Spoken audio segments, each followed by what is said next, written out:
ആ ഒരു മൊമെൻ്റ് നമ്മുടെയൊക്കെ ജീവിതത്തിൽ വരും കേട്ടോ. ഇന്നല്ലെങ്കിൽ നാളെ വരുവേ.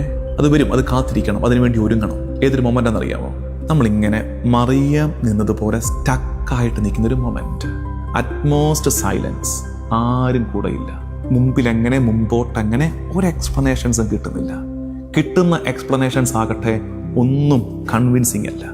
ഒരു സെർട്ടനിറ്റി ഇമ്പോസിബിൾ ആകുന്നൊരു മൊമെന്റ്, ജീവിതത്തെക്കുറിച്ചുള്ള ഒരു വ്യക്തത അസാധ്യമാകുന്നൊരു മൊമെന്റ് വരും. ഒരുപക്ഷെ എന്നെ കേട്ടുകൊണ്ടിരിക്കുന്ന കുറേ പേരെങ്കിലും ഒക്കെ ഇപ്പോൾ ആ മൊമെന്റിലാണ്. ഒരു എക്സ്പ്ലനേഷൻസും ഇല്ല. What is happening in and around me, who knows? ആരൊക്കെയോ എക്സ്പ്ലനേഷൻസ് പറയാൻ കഷ്ടപ്പെടുന്നുണ്ട്. ഒരു എക്സ്പ്ലനേഷൻസ് നമുക്ക് കൺവിൻസിങ് അല്ല. ഒരു വ്യക്തത കിട്ടുന്നില്ല. അത് കിട്ടാൻ സാധ്യത പോലും ഇല്ലാത്തൊരു നേരം. ആ നേരത്ത് നമ്മുടെ കയ്യിലുണ്ടാകേണ്ടത് ഒരൊറ്റ വാക്കാണ്, Fiat. Let it be, let it be. അതങ്ങനെ ആകട്ടെ കർത്താവേ, അതങ്ങനെ ആകട്ടെ എന്നുള്ളത് ഒരു പാസീവ് സിഗ്നേച്ചർ അല്ല, പിണങ്ങിയിട്ടിടുന്നൊരൊപ്പല്ല, മറിച്ച് with all faith I surrender. എനിക്ക് മനസ്സിലായി കർത്താവേ, നിന്റെ കയ്യിലൊരു പദ്ധതി ഉണ്ടെന്ന്. ഞാൻ ഒന്നും കാണുന്നില്ല, നിന്റെ മുഖം കാണുന്നുണ്ട്. I am ready to walk with you. നിങ്ങളുടെ ഭാവി നിങ്ങൾ ആശ്രയിക്കേണ്ടത് നിങ്ങളുടെ കഴിവിലോ നിങ്ങളുടെ ചുറ്റുപാടിലോ അല്ല, മറിച്ച് ദൈവത്തിരിഹിതത്തോട് പറയുന്ന യെസ്.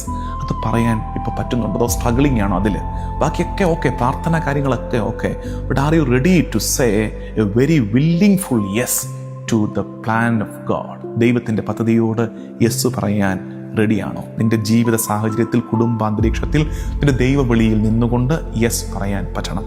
ദൈവമേ, എൻ്റെ പദ്ധതികളെ ആശീർവദിക്കണമേ എന്നല്ല കേട്ടോ പ്രാർത്ഥിക്കേണ്ടത്. Lord, let your plans become mine. ദൈവമേ, നിന്റെ പദ്ധതികൾ എൻ്റെ പദ്ധതികളാകട്ടെ എന്ന് പ്രാർത്ഥിക്കണം. ഇന്നത്തെ പ്രാർത്ഥന മുഴുവൻ എന്താ? നമ്മൾ നമ്മുടെ പ്ലാനും പദ്ധതിയുമായിട്ട് വന്നിട്ട് പ്രാർത്ഥിച്ചു കൊണ്ടിരിക്കുകയാണ്. Lord bless our plans. കീറിക്കളാം പ്രാർത്ഥനകൾ. എന്നിട്ട് എങ്ങനെ പ്രാർത്ഥിക്കണം? Lord, let your plans become mine. കർത്താവേ, നിന്റെ പദ്ധതികൾ എൻ്റെ പദ്ധതികളായി മാറട്ടെ. ഞാനതിനെ ഏറ്റെടുക്കട്ടെ. ലോകം നമ്മളെ പഠിപ്പിക്കുന്നത് ഫോളോ യുവർ ഹാർട്ട്. നിന്റെ ഹൃദയത്തെ നീ പിൻചൊല്ലുക, നിന്റെ ഹൃദയം പറയുന്നത് നീ കേൾക്കുക എന്നാണ്. പക്ഷേ ഫോളോ ദ വേർഡ്. കർത്താവിൻ്റെ വചനത്തെ, കർത്താവിൻ്റെ വാക്കിനെയാണ് നീ പിൻചൊല്ലേണ്ടത് എന്നോർക്കുക. ജീവിതത്തിൻ്റെ നിലവാരത്തെ തന്നെ മാറ്റിക്കളയുന്നൊരു വാക്കാണത് ലെറ്റ് ഇറ്റ് ബി. നീ ആഗ്രഹിച്ചൊരു കാര്യം നടന്നില്ലേ? ഫിയാത്ത്, ലെറ്റ് ഇറ്റ് ബി. നീ വാങ്ങണമെന്ന് ആഗ്രഹിച്ച ഒന്ന് കിട്ടിയില്ലേ? Let it be. നീ പ്രതീക്ഷിച്ചൊരു ജോലി പ്രതീക്ഷിച്ച സമയത്ത് നിന്നെ തേടി വന്നില്ലേ? Let it be. നീ നിന്നോട് മിണ്ടുമെന്ന് ആഗ്രഹിച്ച ഒരാള് നീ വിളിച്ചിട്ട് ഫോൺ എടുക്കുന്നില്ലേ? അകലെ വിട്ടു പോവുകയാണോ? Let it be. Let it be എന്ന് പറഞ്ഞ് ശീലിക്കണം ജീവിതത്തിൽ. അത് വല്ലാത്തൊരു മാജിക് വേർഡാണ്. Let it be. അതങ്ങനെ ആകട്ടെ.